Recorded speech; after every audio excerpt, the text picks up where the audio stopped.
Question number 1.8 इसका diagram मैं बना दिया हूँ, समझा देता हूँ।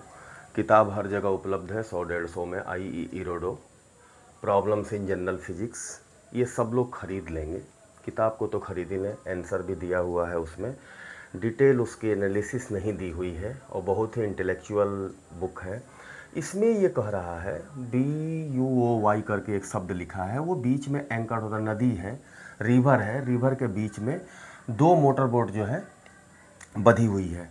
एक कह रहा है कि इसको वर्टिकली डी डिस्टेंस जाके, हम किनारा दिखा दिए, जरूरी नहीं है किनारे तक जाए, लेकिन समझने के लिए एक जो है वर्टिकली चलती है, डी डिस्टेंस कवर करती है और वापस आ जाती है इसी पॉइंट पर। दूसरी नदी के साथ रिवर के अलॉन्ग चलती है, फिर वापस आती है, डी डिस्टेंस जाती है, फिर वापस आती है। तो देखिए इसमें दोनों में उसकी वेलोसिटी बदलेंगी।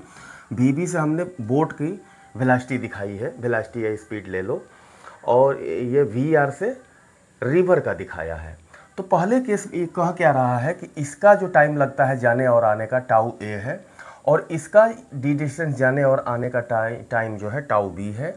तो tau A upon tau B का रेशियो पूछ रहा है, जबकि दे रहा है कि मोटर बोट की स्पीड जो है 1.20 टाइम्स, यानी 1.2 गुना यहाँ लिखा है। हाँ, BB वेलोसिटी ऑफ बोट जो है वेलोसिटी ऑफ रिवर से ज़्यादा है 1.2 टाइम्स, इतने सा डाटा दिया हुआ है।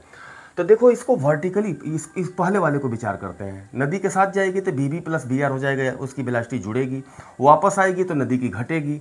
तो ये हमने निकाला यहाँ पर टाउ A, डी डिस्टेंस गया तो V प्लस R से गया, और डी डिस्टेंस फिर वापस आया तो टाइम कितना लगा, VB माइनस VR से डिवाइड करेंगे क्योंकि उसकी वेलोसिटी घट जाएगी। तो ये ऐसे सॉल्व होके आराम से 2D VB अपन VB square minus VR square आ गया। अच्छा, अब इस केस पर विचार करते हैं।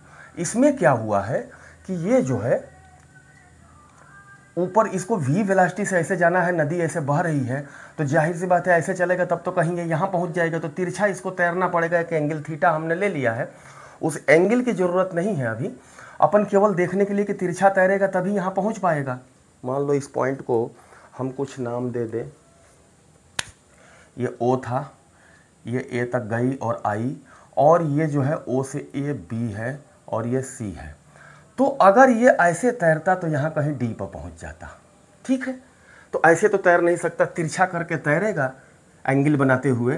तो उसमें क्या होगा कि ये देखो वेक्टर एडिशन से इसका इनिशियल पॉइंट मोटर बोट के वेलोसिटी का और ये फाइनल पॉइंट हुआ, यहाँ initial point of river velocity का जोड़ेंगे तो ये ट्रायंगल कंप्लीट होगा। तो इफेक्टिव वेलोसिटी ऐसे वर्टिकल निकलेगी, और ये थीटा की वैल्यू VB और VR की वैल्यू पर निर्भर करेगी। तो यहाँ अभी अपने को उससे कोई मतलब नहीं है, अपन ने तिरछा इसको तैरा दिया तो ऐसे गई।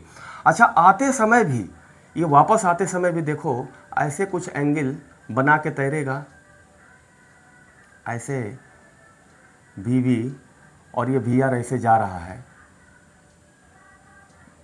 यहाँ ऐसे कर ले VR, तभी ये इफेक्टिव ऐसे मिलेगी V वेलोसिटी। उस समय भी उतना ही टाइम लगेगा। देखिए ये सेम घटना जो वापस आएगा तब भी ऐसे तिरछा तैरेगा थीटा एंगल पर, ऐसे ऐसे ऐसे जैसे जाते समय तैरा। इसका मतलब ये हुआ कि वो जो टाउ B कहाँ गया, टाउ B जो है अगर ये निकालें अपन D अपान वेलोसिटी क्या होगी, ये VB square minus V square. ये देखो ट्रायंगल से दिख रहा है, VB वेलोसिटी जो V है ऊपर जाने की, इसके VB square minus VR square. तो उसी वेलोसिटी से एक बार जाएगा और आएगा, उसमें कोई चेंज नहीं होगा। तिरछा करके इधर से भी जाएगा, तिरछा करके उधर से भी आएगा। तो टाउ B जो है 2 टाइम्स हो जाएगा, 2D, इसीलिए मैंने लिखा 2D by VB square minus VR square. ये V है, इसी V से एक बार जाएगा और एक बार आएगा, इसमें ये निश्चित है। अब tau A upon tau B को इससे सॉल्व किया, इसको रख के, तो ये आसानी से ये 2D कट जाएगा और VB ऊपर बचेगा, VB square minus VR square, और ये जो है स्क्वायर, ये अपना simply VB square minus VR square. तो देखो ये रूट जो है नीचे आ जाएगा, तो VB अपन VB स्क्वायर। ये सिंपल कैलकुलेशन है अलजेब्रा का। इसीलिए मैं बोल रहा हूँ कि जो भी चीज़ बेसिक मैथमेटिक्स फॉर फिजिक्स में मैंने पढ़ाया है और किताब में लिखा है, किताब भी है टेलीग्राम चैनल पर पड़ी हुई है, तो उसको जरा प्रैक्टिस कर लें आप लोग, तब ये काम आसान हो जाएगा। नहीं तो ये हमेशा बोझ लगता रहता है। कॉन्सेप्ट क्लियर होने चाहिए, उसी से होगा। और ज़रूरी नहीं है कि उसी किताब से पढ़ें, वो आर्टिकल नोट कर लीजिए, जहाँ से अच्छा समझ में आए वहाँ से पढ़िए, लेकिन उसको समझिए ज़रूर। जब तक वो क्लियर नहीं होगा इसमें आप लोग फंसोगे। अब ये सरल होके सिंप्लीफाई होके ये ऐसे आ गया। और V B is equal to 1.2 VR रखा है, तो उसको हमने पुट किया वी बी की जगह पर, ये वी बी है 1.2 VR, ये ऐसे करके। तो देखो अंडर रूट ये आ जाएगा 1.2 अपान ये क्या रहेगा 0.44, इसमें अंडर रूट में आएगा, और इसका अंडर रूट निकालोगे तो लगभग 0.66 आएगा, और 1.2 में 0.66 का डिवाइड करेंगे तो 1.8 टाइम्स उनका रेशियो आ जाएगा। यही आंसर है। और आप लोग ये देखोगे कि PYQ जरूर खरीदिए, जो नीट वाले भी, जो IIT JEE वाले हैं वो भी नीट के PYQ भी रखें, दोनों PYQ साथ में आप लोग करते चलिए। तो देखिए ये सवाल और क्वेश्चन इरोडो साहब का समझने के बाद उसमें कोई समस्या ही नहीं आएगी, वो इजी लगने लगेगा कि वो तो कुछ है ही नहीं, बस ये कंसेप्ट है, ये किताब केवल कंसेप्ट को खोलती है। इसलिए इसके हर सवाल को करते जाइए जो मैं लोड करता जा रहा हूँ यूट्यूब में, और उससे PYQ से अपने टैली कराते जाइए, तो देखेंगे आप PYQ के सवाल जो हैं और आसान दिखेंगे इसकी तुलना में।